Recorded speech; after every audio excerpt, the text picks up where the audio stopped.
देखो, मैं किसी की स्त्री हूँ और मेरे पति अरुण स्वस्थ भी हैं, सुंदर भी और योग्य भी। साथ ही वह मुझे प्यार करते हैं और मैं भी जीवन की समस्त भावनाओं से उन्हें प्यार करती हूँ। रिश्ते अगर आदर में बने रहे तो उनकी खूबसूरती बनी रहती है। ये कह अचला वहां से चली गई। वीरेंद्र ने जब आंखें ऊपर की तो अचला जा चुकी थी।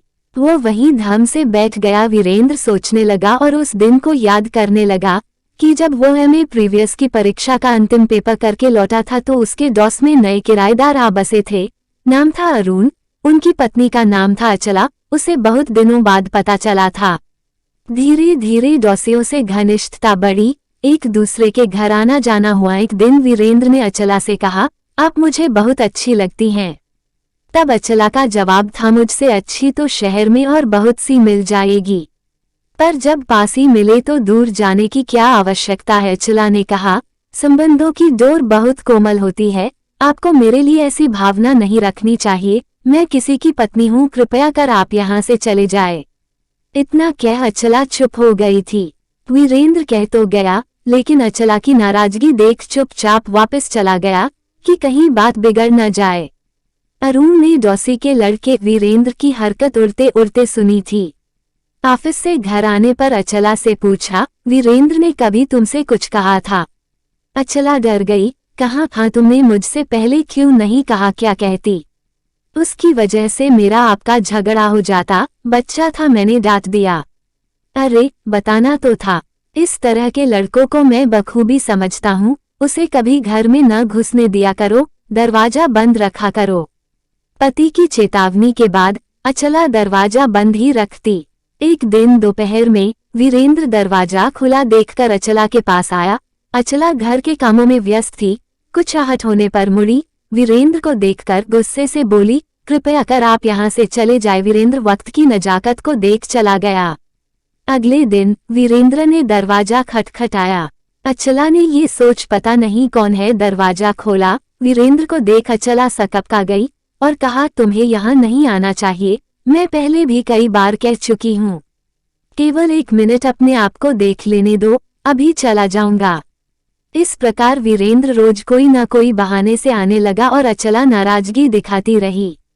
एक दिन अरुण बहुत खुश घर आया। उसकी एक ऊंचे पद पर प्रमोशन हो गई थी।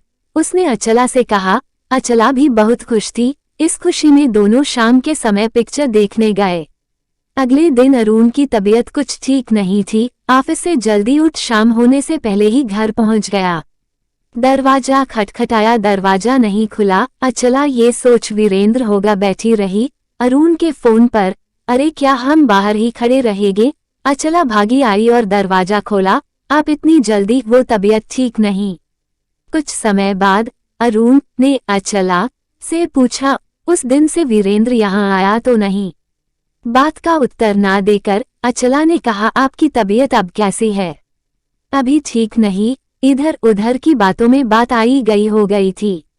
कई दिनों बाद वीरेंद्र अचानक अंदर पहुंचा तो देखा मेड किचन में काम कर रही थी और अचला कमरे में बाल बना रही थी।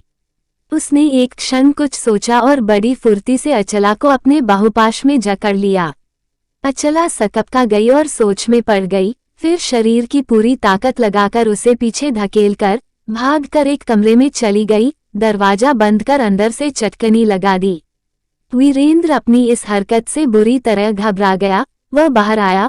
उसने अपने घर जाना ठीक न समझा और अपने किसी मित्र के यहाँ चला गया। रात में भी वहीं रहा। बिस्तर पर लेटे लेटे सीलिंग फैन को निहारता रहा। उसे डर था कि वह पति से कह देगी। रात भर करवट बदलता रहा। नींद नहीं आई, अजीब सी बेचैनी थी। अपने दिल की बात अपने मित्र को बताई भी मन हल्का न हुआ। रात आंखों में ही कट गई। अपने मन में सोचने लगा, पता नहीं क्यों मुझसे इतनी बड़ी गलती कैसे हो गई। क्यों नहीं मैं अपने आप को कंट्रोल कर पाया।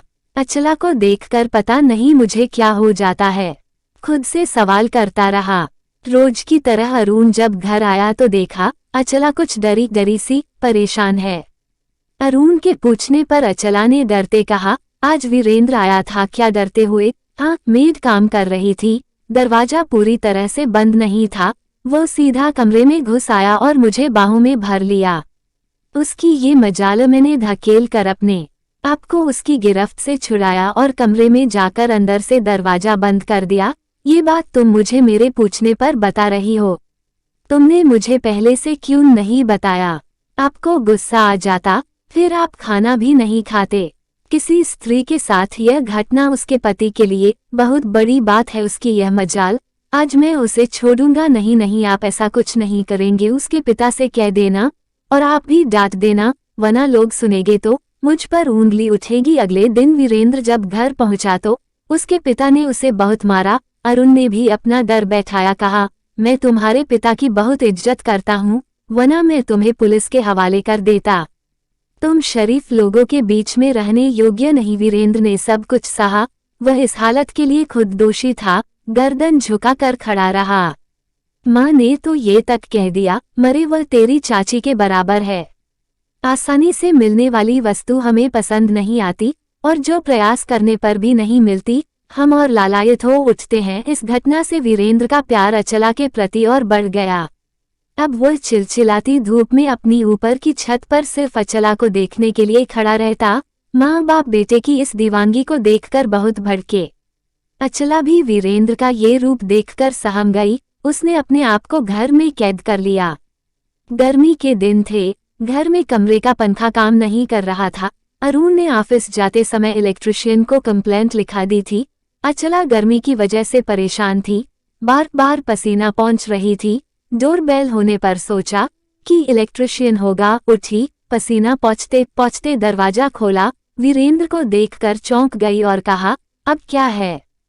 क्यों परेशान कर रहे हैं? तुम्हें उस दिन मेरी शिकायत नहीं करनी चाहिए थी। यदि शिकायत न करती तो तुम और आगे बढ़ जाते। फायदा? वीरेंद्र ने कहा, तुम्हें देख लेने से मन ठीक हो जाता है। ये सब उम्र का जोश है। इसी प्रकार कहा करते हैं, आज तुम्हारी शादी हो जाए तो यहाँ आकर भी ना झांको। मैं नहीं जानती कि इन बातों के लिए दोषी कौन है। हो सकता है मैं ही हूँ, क्योंकि मेरे पति दिन भर ऑफिस में रहते थे, सारे दिन ऊबकर। मैंने तुमसे हंसना बोलना चाहा था, परंतु तुम गलत समझे। मैंने तुम्हें देवर बनाना चाहा था, तुम पति बनने दौड़ पड़े। मैं इससे खुश नहीं। आगे बढ़ने की कोशिश मत करना, कृपया कर आप यहाँ से चले जाए। ज्यों ही वीरेंद्र गया, फिर डोर बेल हुई। अचला सोचने लगी, फिर आ गया वीरेंद्र। जैसे ही दरवाजा खोला, सामने अरुण को पाया। अचला डर गई। डरते डरते पूछा, आज आप इतनी जल्दी कैसे आ गए? तुम्हारा ख्याल आ गया, तुम बोर होती होंगी, चलो कहीं घूम आते हैं। अरुण और अचला ने अच्छे से एंजॉय किया।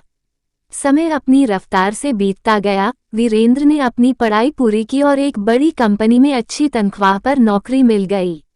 लेकिन जिंदगी में एक कमी हमेशा खलती थी, वो थी अचला। लाख कोशिश के बाद भी वीरेंद्र अचला को नहीं भूल पाया। अगले दिन फिर दरवाजा खुला देख वीरेंद्र अचला के लिए एक बहुत सुंदर साड़ी खरीद कर ले गया। साड़ी देखते ही अचला रोषपूर्वक बोली, देखो वीरेंद्र, यह बचपना यहाँ मत करो, इसे फौरन यहाँ से ले जाओ। मेरा दिल दुखेगा, तुम्हें ये रखनी पड़ेंगी। मैं इसे छूने की भी नहीं। इनकार मत करो, मेरा दिल से लाया हूँ। मेरे पास एक से एक सुंदर साड़ियाँ हैं, मैं जानता हूँ होंगी, लेकिन ये तोहफा समझ कर रख लो। नहीं, वो कुछ कहना चाहता था, मगर उसकी आवाज सीने में दबी रह गई। वो कुछ कह ना पाया और साड़ी छोड़ बाहर की ओर चला गया। अचला आवाज में जोर देकर बोली, यह इसी तरह पड़ी रहेगी, इसका नतीजा अच्छा न होगा। वीरेंद्र वापस नहीं आया। वीरेंद्र के जाने के बाद अचला ने देखा, साड़ी अच्छी थी, परंतु उसे कोई चाह न थी। उसके पास एक से एक सुंदर साड़ियाँ थी। अरुण के आने में थोड़ी देर थी, पति को शब्दों में बताने की हिम्मत नहीं थी। अचला ने अरुण को पत्र लिखा, अरुण, तुम्हें सब कुछ बताकर भी न बता सकी, वीरेंद्र अब भी आता है। वीरेंद्र को मैंने एक बच्चा ही समझा और कोई भावना मेरे हृदय में कभी नहीं हुई। आज एक साड़ी लाया था, मैंने नहीं रखी तो छोड़कर चला गया। ये गलती मुझसे हुई, इस गलती के लिए क्षमा चाहती हूँ। आप उसे साड़ी वापस ले जाए। अचला। शाम को अरुण आते ही बोला, अचला तैयारी करो। क्यों? क्या हुआ? इतनी जल्दी में क्यों हो? अरे, प्रमोशन के बाद तो ट्रांसफर होना ही था, जबलपुर की पोस्टिंग मिली है, वक्त बहुत कम है। आज रात की गाड़ी से ही जाना होगा, बस एक कप चाय दे दो, फिर मैं बाजार जाकर कुछ जरूरी सामान ले आता हूँ। तुम पैकिंग कर लो, फटाफट करो। अरुण के चले जाने के बाद अचला ने पत्र को फाड़कर जला दिया, साड़ी उठाकर ऊपर छत की स्लैब पर रखी और सीढ़ियां उतर सामान पैकिंग में जुट गई। फिर एकाएक ख्याल आया, एक बार ऊपर छत की ओर नजर की, आंखें नम हो गई, सोचने लगी इस प्रारंभ के अंत को